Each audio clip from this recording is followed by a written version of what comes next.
네, 2020년 6월 1일입니다. 월요일이죠. 주간증시 전망 보도록 하겠습니다. 벌써 이제 여름철로 진입을 하고 있네요. 주식시장은 여전히 뜨거운 흐름을 좀 이어가고 있는 그런 모습들을 보이고 있습니다.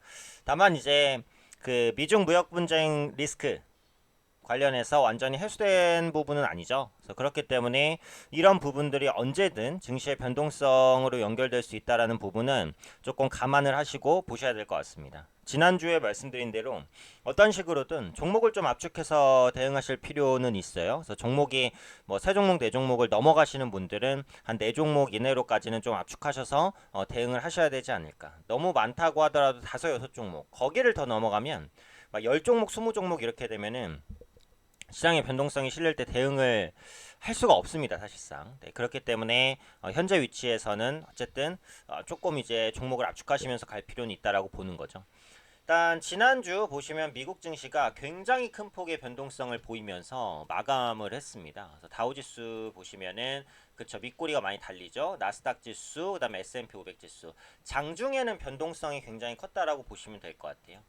포인트는 트럼프의 기자회견이었습니다. 기자회견. 이 부분에 시장의 모든 그 관심이 쏠렸었는데 예상대로 그 홍콩 국가보안법 관련해서 홍콩에 부여된 특별지위를 박탈을 했어요. 그런데 시장이 더 크게 우려했던 것은 중국과 1차 무역협상에 대한 파기였어요. 근데 예상한 대로 홍콩에 부여된 특별지위를 박탈했지만 시장이 더 크게 우려했던 중국과의 1차 무역협상에 대한 파기에 관해서는 언급이 없었어요. 그 중국에 대해서 추가로 관세를 올리겠다라는 언급도 없었어요. 그러니까 결국은 미중 합의의 효력이 지속된다라고 시장은 해석을 했죠. 그래서 그 부분이 사실상의 그 안도감을 줬다. 이렇게 보시면 될 것 같고 특징적으로는 이제 반도체 관련주의 흐름이 좋았다라는 겁니다. 마이크론을 비롯해서 이제 반도체 관련주가 대부분 주가가 상승 마감을 했어요. 그러니까 미중 무역 분쟁이 일단 그러니까 미중 무역 협상 1차 무역 협상이 파기되지는 않은 것이다 라는 기대감이 부각되면서 반도체 관련주가 상승을 했죠. 그래서 오늘 같은 경우에는 일단 IT 관련된 종목군들의 흐름도 뭐 나쁘지 않고 시장도 양호하게 진행이 되고 있다. 이렇게 보시면 되겠죠. 그리고 한국도 마찬가지긴 하지만 뭐 미국도 그러니까 기본적으로는 그 포스트 코로나에 대한 기대감이 일단 있습니다. 그래서 그 부분이 뭐 반영이 되고 있는 것이다. 네, 이제 이렇게 볼 수 있는 거죠. 지금 보시면은 뉴욕주의 5개 지역에서 그 경제 폐쇄 수준을 조만간 더 낮출 것으로 보여져요.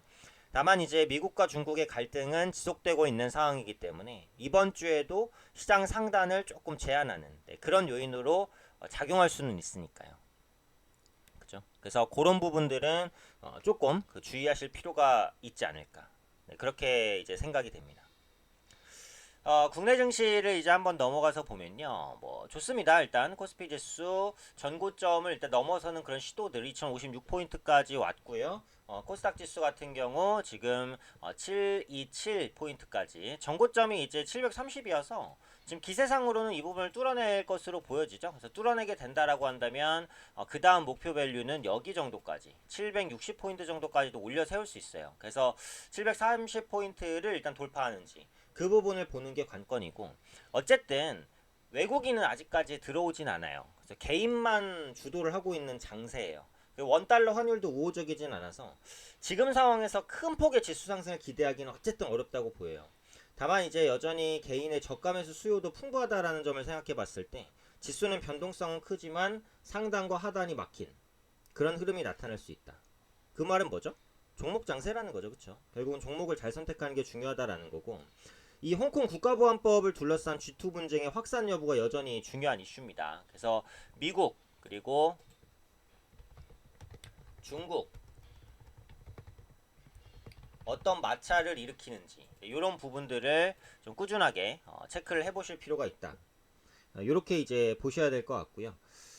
경제 지표로는 이제 중국과 미국의 5월 제조업 지수 발표가 있어요. 특히 중국의 5월 제조업 지표가 이전 대비해서 어느 정도 회복세를 보였는지를 좀 주목하실 필요가 있을 것 같아요. 그래서 경제 지표 여전히 중요하다라는 거고 하나 더 체크하실 게 뭐냐면 그 ECB 통화정책 회의입니다. ECB 통화정책 회의예요. 여기서 분명히 추가적인 부양책이 나올 가능성이 높다라고 보고 있어요. 그래서 네, 그런 만큼 어떤 부양책이 나오는지를 조금 눈여겨 보셔야 되지 않을까. 네, ECB 통화정책 회의 관련된 내용들도 한번 체크를 해보셔야 되지 않을까. 네, 그렇게 이제 생각이 됩니다. 그래서 지금 그 채권 매입 프로그램을 조금 더 강화한다. 네, 이런 그 기대감이 있어요. 시장의 기대치를 충족시켜 주는지를 보셔야 될 것 같고, 한 가지 더 체크를 하면요, 이 부분입니다. 항공주인데 그 국내 항공사들이 이번 달부터 국제 노선을 재개하기로 했어요. 그래서 항공주의 투자 심리가 좀 살아날 수 있다라고도 보거든요. 특히 그 이번에 코스피 200이 변경이 됐는데요. 신규 편입된 종목으로 아시아나항공이 있어요. 그래서 항공주들의 투자 심리 개선 가능성이 있다. 이 정도로 보시면 될 것 같고요. 지금 VIP반에서는 그 제약주 그리고 IT 부품주 이런 섹터 쪽을 계속해서 눈여겨보고 그쪽으로 계속해서 이제 진입을 하고 있는 중입니다. 그래서 관련해서 이제 그 ASCO, AACR 계속해서 이어지는 모멘텀이고 하반기 아이폰 출시 그리고 스마트폰 수요 회복 이 부분에 계속 포커스를 두고 있으니까요. 투자하시는 분들은 이 부분 참고하셔서 좀 종목 선별하시면 좋지 않을까 생각됩니다. 네, 6월달입니다. 이번 달도 화이팅 하시고요. 저도 좋은 수익으로 달려갈 수 있도록 노력하겠습니다.